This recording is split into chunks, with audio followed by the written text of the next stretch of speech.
Hello everyone, today I'm gonna show you how do I verify my PayPal account. I will be on my PayPal account and make sure you will have logged in.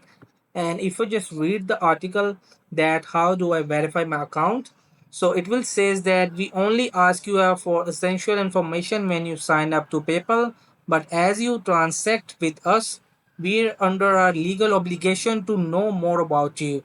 When you verify your account, you are proving that you own the financial details added to your account. To get verified, go to your account to add confirmation your bank account, or if you prefer, add and confirm your debit or credit card. So after this, you will be just verify your account easily. So let's move back on my account right over here. So if you just go on the top, you will see there is an option that connect your bank account for easy transfer. So just tap on it as well. So when it's load completely, so here you will just add your bank account number, your bank code, your account number, and just select your account name, business or personal, and simply just tap on it to link your bank.